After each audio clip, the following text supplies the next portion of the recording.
Hello!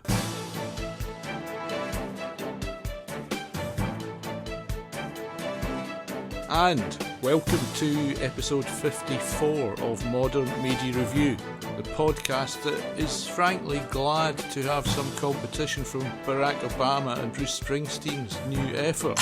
Renegades Born in the USA, it's called. No. I tell you what, they'll soon find out how hard it is to build an audience. I'm Robin Gibson. I'm Sean Gollogly. And, you know, Sean, never mind building an audience, they'll also find it no less hard to find a subject.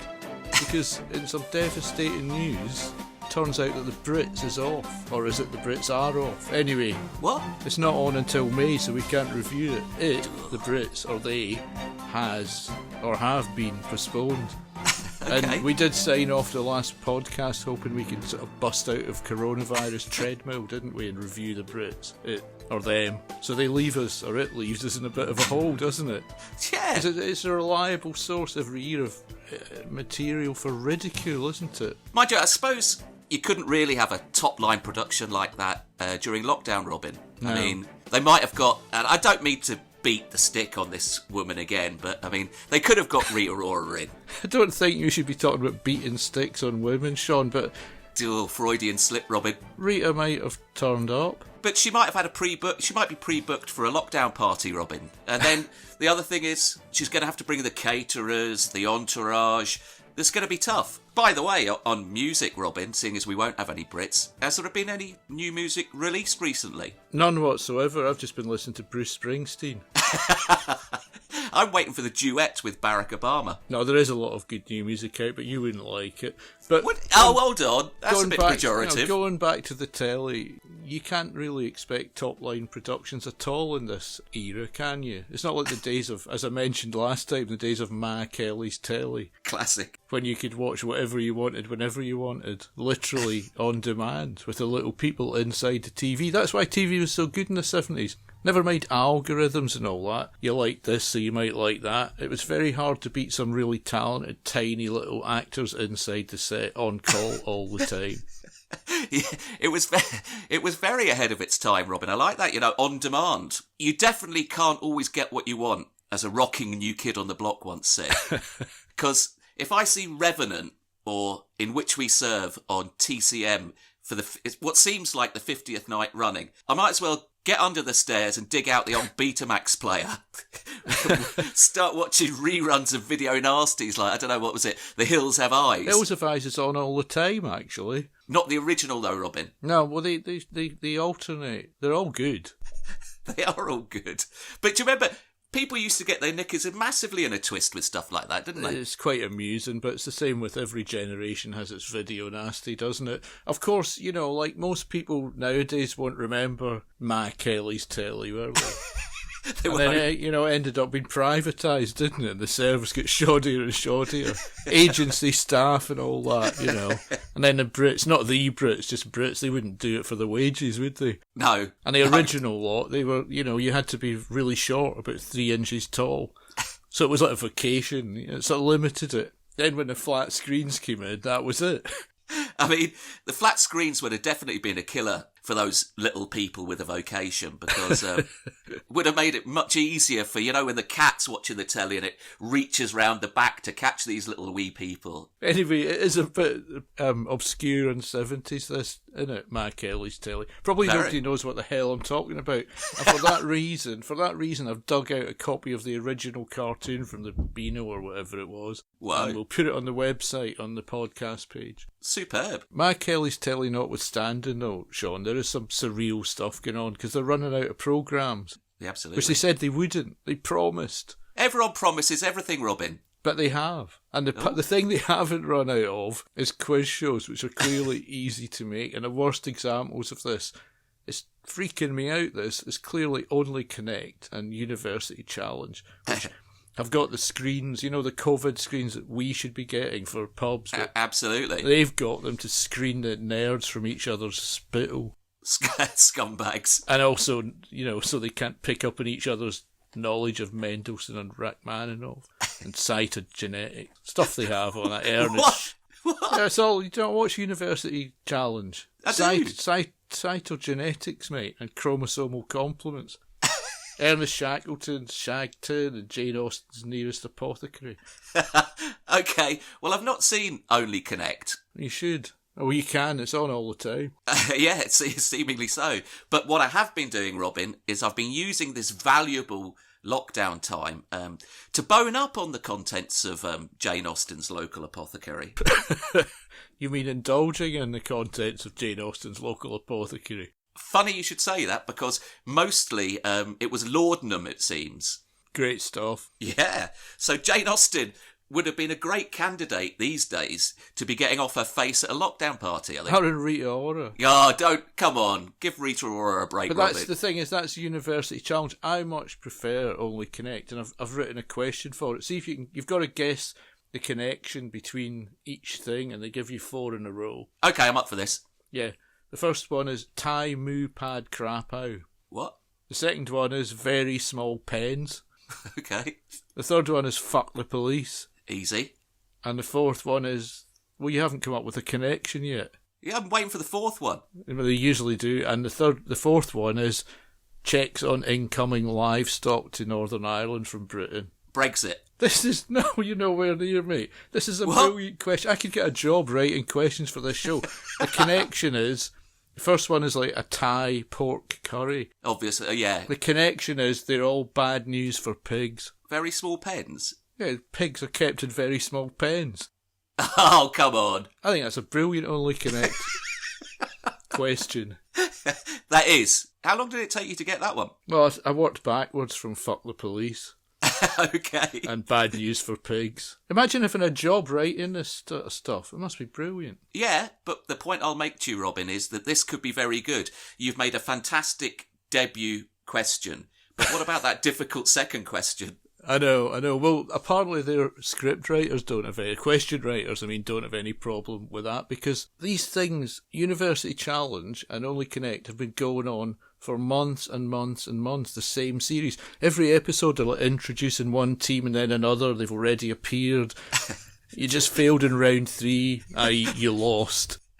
Then you've got another chance against another team that lost. And this has been going on since October, and the finals are months away. It sounds a bit like the film Groundhog Day, doesn't it? But with college scarves and rugby shirts. And I was looking at University Challenge the other day, and I noticed a plethora of fashion items. Specifically, I should say, really, is the University Challenge crowd seem to be keeping cotton traders in business.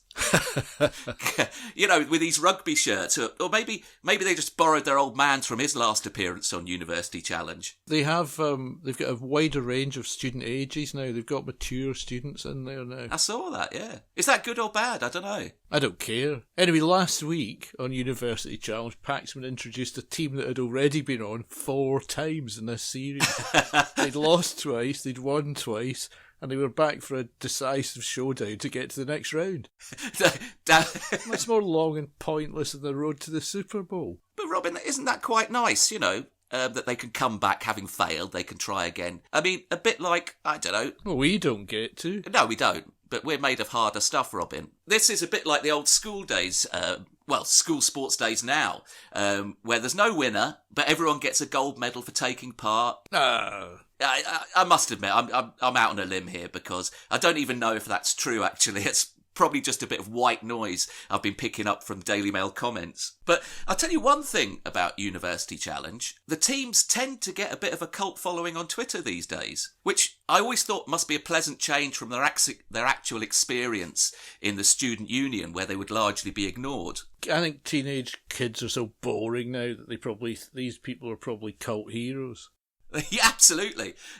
Gathering around the bar, if it was open, obviously, talking about cytogenics and chromosomal complements, Exactly. These nerds are the new rock and rollers, aren't they? Well, I tell you, here's a rock and roller. That Rout from Warwick University, did you see him? No. He's a Terminator, man. But here's the thing that annoyed me about the quarterfinals, Robin. This is so British, is that they were playing against an Oxbridge college, spelt Magdalene, but obviously people in the know actually know that it's Magdalene College. Oh, yeah. so annoying. Yeah, but it's not English language and British place names and names and things. I mean, when I played Monopoly as a kid, I thought it was called Leicester Square. Very American, actually. Nobody told me it was Leicester Square. The only upside of that university challenge mauling that this Oxbridge College got from Warwick was that they were truly maudlin. Yes, well, that's enough. Talking of bad formats, though, seeing as I had absolutely, I don't know about you, but I had absolutely fuck all else to do, I caught Susan Calman in Wales. Ooh. I mean, I didn't hunt her down and catch her. I can't be arsed to do that. That could have been a job creation scheme in lockdown, Robin. You know, like a COVID sheriff. You know, a bit like a dog catcher. Yes. I mean, obviously, you'd need to find someone willing to rehouse Susan Calman. And all these other celebrities that do these stupid road trip things. Has ever a format been more milked in this clapped out guff? It started with Michael Palin, didn't it? Visiting the Mongol Empire by train, whatever. and they can't do abroad at the moment. But that doesn't excuse the paucity of the material. Palin actually visited the Mongol Empire, or the USSR, if anyone can remember what they were. And he was like pretty shoestring stuff. It was exciting. He was on horseback with an old map and only 2 camera crew and no water for 3 days. Whereas Susan Calman and the like, I'm not singling her out, it's just the one I happen to see. They just look up Wikipedia, see what Wales has got to offer, you know, like coracles, cliff jumping, seaweed delicacy, that's laver bread, and Dylan Thomas. Well, they've got more than that, Robin. They've got the Go Compare Man. Yeah, and then they go there and they faff about for a few days on a massive freebie with very nice bed and breakfast by the look of it. Ooh. And they talk superficially about each matter for about 30 seconds. You might as well get Jimmy Tarbuck. Is he still alive? Ooh, Should we don't check? know. Yeah, we should check. I can't be bothered. Get Jimmy Tarbuck to come to Paisley and check out some shawls, heroin and jellies. See if he can find Kelly Marie in the Wellington bar. I think that's what's mostly about Paisley on Wikipedia. Absolutely terrible. At least they're only half an hour long. Did you watch The Serpent? Do you know what? I've been sort of building myself up to that because it does seem like, a bit like you were saying about 30 seconds on Wikipedia. We've sort of got to that situation where can you take any more knowledge than is available in 30 seconds? And I think The Serpent is quite long, isn't it? Well, it's one of those Netflix-style dramas based on a true story, you know, in other words. Of course it is. Fabricated. Because it's Netflix-style, instead of 3 episodes or 6 like old dramas, this had like about 48, and I watched them all at once, and it was quite good. What? About some geezer, you know, killing loads of people. You know the sort of thing people in Britain love watching. But if you go around and try and kill them, or even just cause a bit of bother at their house, it's a different story altogether, isn't it? Not so much fuck the police then, is it? No. Anyway, whatever happened to the Blitz spirit? That's what I mean, they'd be straight on to the coppers. Not a hint of wanting to see how the drama plays out over a few episodes. But really, you know, do things have to be that long? The answer is no. And now there's this problem where they offer all the episodes up to watch at once. Takes all the excitement out of it. After The Serpent, the other lockdown TV I checked out was on the Yesterday channel. Ah. Yeah, well, after all, you know, today, tomorrow. I haven't got much going for them at the moment, have they, today and tomorrow? Easy there, Robin, you know. I'm a big fan of the Yesterday channel, actually. Yeah, it's all right if you want to watch repeats of One Foot in the Grave, but this series, like, they were milking this old, dried up, sort of Daily Express style tit, you know, as we have done. Yeah, absolutely. Remarkable programme called World War II From Above. From Above, 6 parts. How'd that start then? Well, it started with the Siege of Malta, which is a bit innocuous, but it ended with a real bang with the Nazi war machine. Anything with Nazi in the title has got me hooked. I thought Nazi War Machine was a song by The Cult. Anyway, they're examining how the Reich operated using the latest drone technology. Now, they probably had drain technology. Well, that was all they had in the Reich. They didn't have drone technology. They had drains. They needed drains, didn't they? Anyway, that's getting a bit dark. It's this insatiable appetite for World War II, and now it's from different angles. First it was in colour, then 3D, like that. Now From Above. What next? Well, Robin, you haven't been keeping up to date, have you? No. Because you obviously have... Not with World War II, I haven't, no. Well, you can now see World War II in 360. What does that mean? Well, they did only make 2 episodes of this, so obviously it didn't catch on massively. But apparently it put the viewer in the middle of the action using cutting-edge computer graphic animation and the latest state-of-the-art technology to bring you, the viewer, I'm reading this obviously from the website, a 360-degree view of the Second World War. That's fantastic. So not only can you get bombs strafed by Messerschmitts and Heinkels stuck in a camp, you can get dizzy as well. I tell you what they should have produced, which no one has yet, is, you know, those little small scratch cards that you could sniff things, you know, for a bit of that smelly up-close vision, yeah. Yeah, smelly vision. So you get a bit of the blood and gore and That'd what be have good. Well, I've come up with a short list of new formats. Okay. World War II from below. That's an obvious sequel, and that's from the point of view of the dead. And then something that's in the news, no, not in the news, but on telly a lot now, Lego World War II. You're obsessed with Lego, Robin. World War II through a kaleidoscope. Interesting. Well, that would make it more, that's like in colour redux, isn't it? World War II on acid. They could combine that with the kaleidoscope and the Lego. And then I thought maybe World War II with Susan Calman in Wales. Oh, I tell you what, Robin, if Susan Calman had been in World War II, it would only have lasted 30 minutes. Everyone would be bored with it, you know? We've slagged off a lot of lockdown TV there, but there's some good stuff as well. So before we get on to that, shall we stop and do the usual plugging? Absolutely, shamelessly as well. Which no one should switch off for, because it's very interesting. I'm going to tell you what platforms you can... We're on the same platform as Obama and Springsteen, Spotify. We're also on YouTube. We're on Apple Podcasts. We're on Google Podcasts and other podcast platforms. And I'd like to encourage anyone who likes it to leave a review or 5 stars. Or if you can't be bothered to leave a review, just put 5 stars.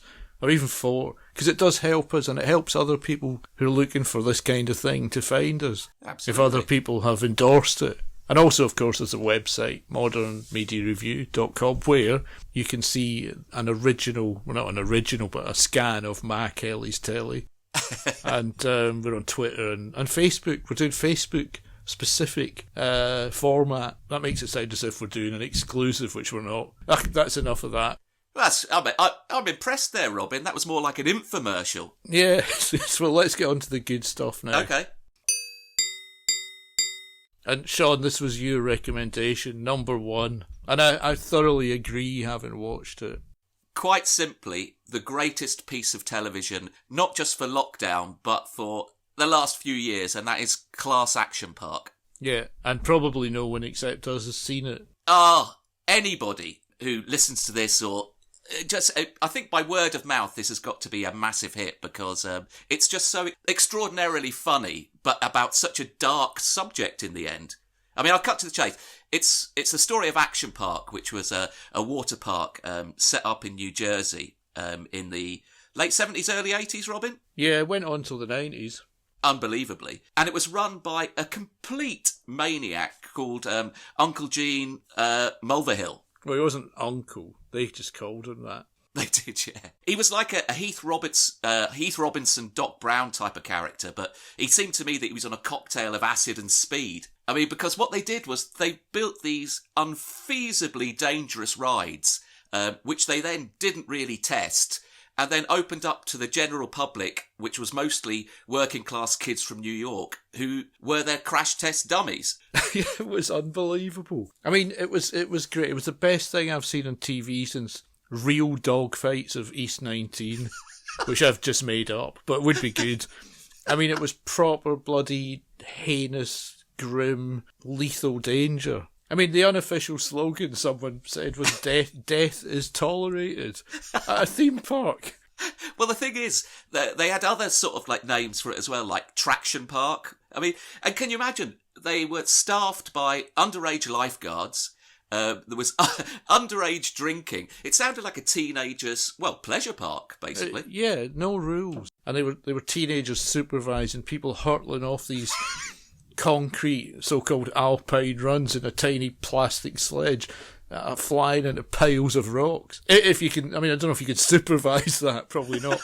or drowning, not once, but at least twice drowning in wave pools. Anyway, they were saying this was the era, the 80s, when kids went out on their bike and came home at 8 p.m. and no one ever wanted to know where they'd been or what they'd been doing. Absolutely, Robin. This was a simpler, better time, when the world was unfettered by red tape and health and safety. And it was good. You just said there, when we were kids on holiday, your mum would shoo you out the back door after breakfast and you'd be away with your mates. I don't know, for me it was like cycling over Banstead Downs all day, and the only caution you got from your parents would be to sort of like give the kindly old man who often show you his puppies a bit of a swerve. Yeah, apart from that, it was just like Action Park.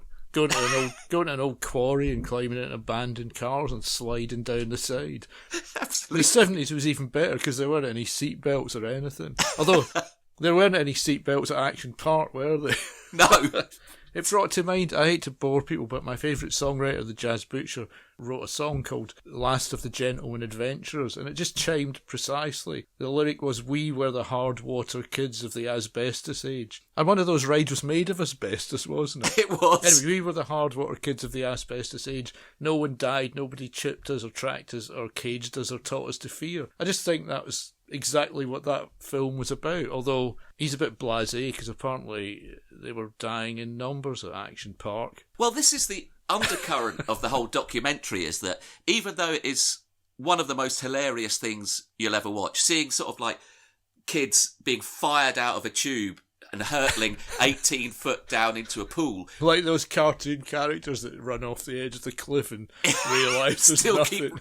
Still keep running, And what they were doing is they were plunging into these pools which were polluted and or infested with snakes. Well, what's the harm in it? Nowadays, the nearest you get to that sort of action's the stuff you watch on telly, isn't it, Sean? Oh, pointing the finger, but yes. Dancing on Ice, which... Now, before you start going on about Dancing on Ice, I didn't watch it at all. So obviously I'm going to be unable to contribute here, but wasn't my favourite rapper Lady Leisha on Dancing on Ice? Oh, that I don't know. Well, you haven't watched it then, have you? I watch 5-minute sections of it. If I'm watching something else and the adverts come on, I'll go over to Dancing on Ice. I believe she was on it. Okay. I don't know if she rapped or if she just danced. She would be too big a star for that, though. She was on it, mate. Okay. Well, because on the face... you haven't seen it, so it just goes to show how unrehearsed this podcast is, doesn't it? I have seen it, and because on the face of it, it's just another celebrity reality show for those fading lesser lights of showbiz, hoping for a bit more of that limelight coming back to them. And what always amazes me is that these celebs are literally willing to risk life and limb for some more airtime. And I don't know, what's the upside? Getting packed at the Pride of Britain Awards. Well, I presume they get paid for it. They do, but how far would they go? What next? Celebrity fish in a barrel? What celebrity would you nominate a celebrity to face the shotgun in a barrel, Robin? No, I don't know. I don't care anymore. I don't hate celebrities. They've got it as hard as us now, haven't they? They've got very limited opportunities to celebrate or be celebrities, haven't they? Okay. Only way they can get in the limelight is being on this sort of show or doing a Rita and having a private party that's publicly exposed. Relentlessly. I'll tell you, I'd stick in the barrel. I'd stick that Lockie from Towie in there. I don't watch this nonsense, Sean. Well, you can visualise him because he's one of those puffed up, muscled up lads from Towie. So like us, but from Essex. Yes. I'd put it this way, you'd be struggling to miss him in the barrel. Okay, what, he's fat? Just massively roided. Well, that's probably a sort of libel, but muscle builder type lad. Okay, well, it's not my sort of thing. That's fair enough. Anyway, I don't care.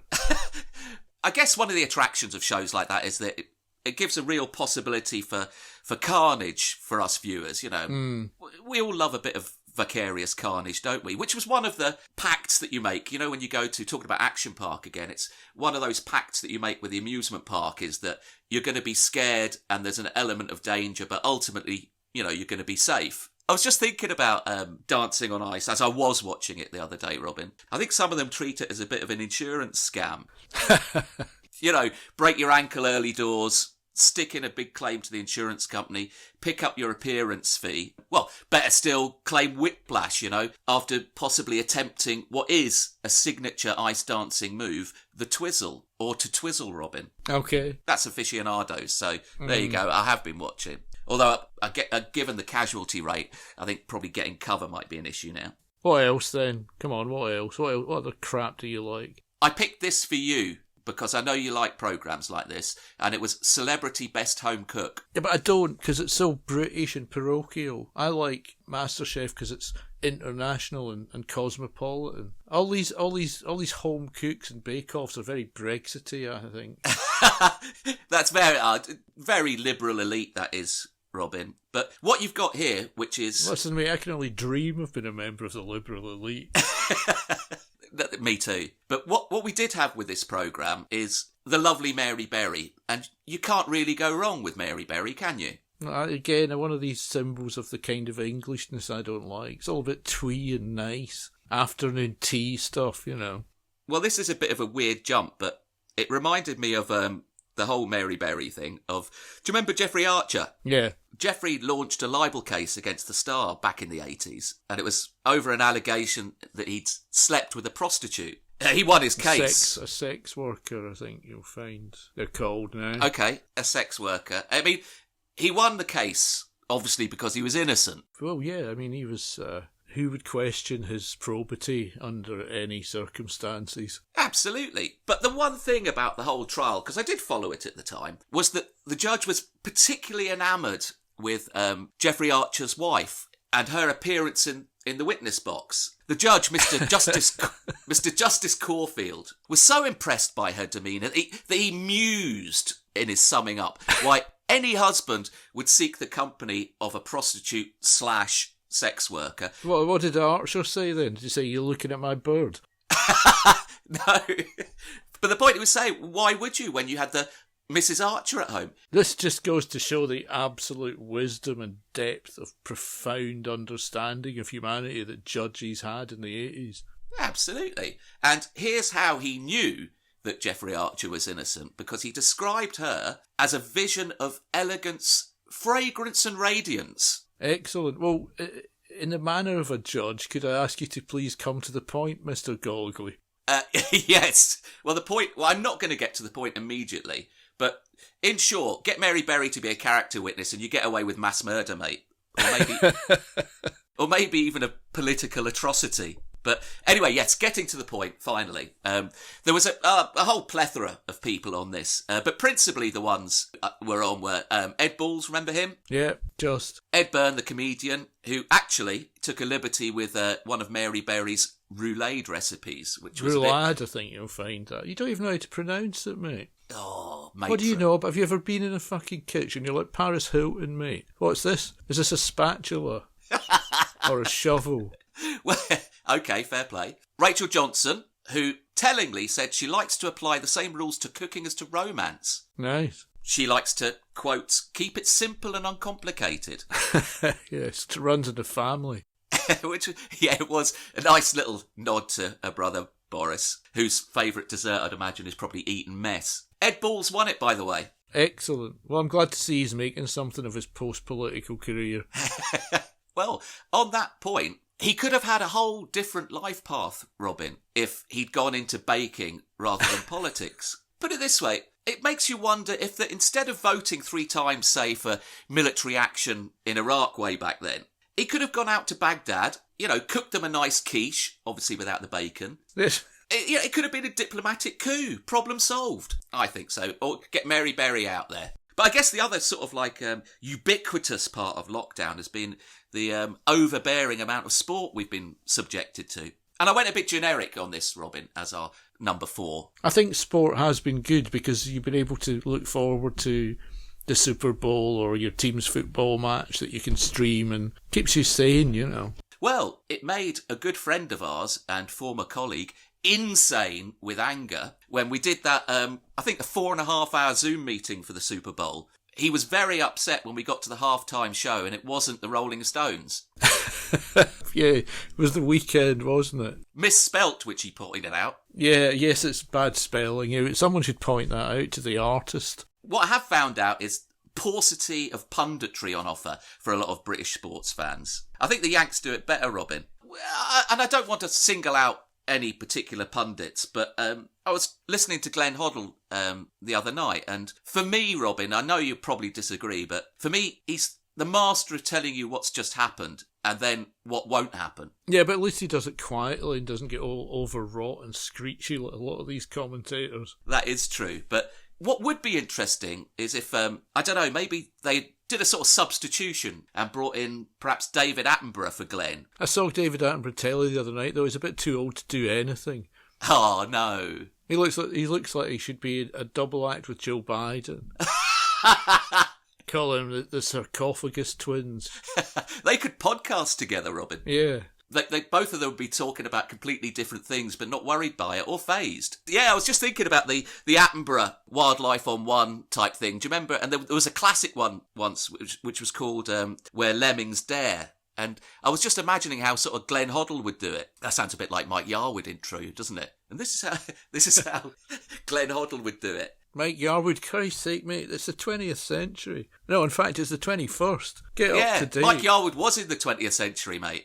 The analysis, it would be quite different with Glenn doing the Lemmings, wouldn't it? Oh, yeah? Yeah, Ian, I like the formation of the Lemmings. They've got great movement, a nice blend of ages in the squad. They're well drilled, filling the spaces nicely, moving towards the edge of the cliff with real intent. With real intent, Ian. They'll be looking for the playmaker to pivot left and... Oh dear. Nobody likes to see that, Ian. No one likes to see that. That would be good. Yeah, it was just a thought anyway. And what would you call what's a collective noun for lemmings anyway? Maybe a Brexit of lemmings? That's just you.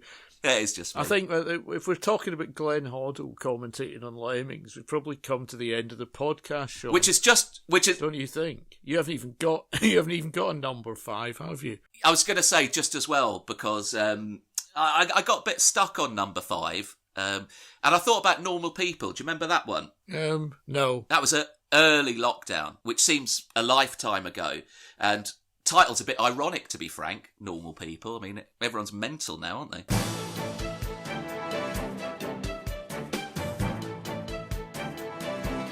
Maybe by the time of the next podcast, we will be normal people again as well. Hopefully.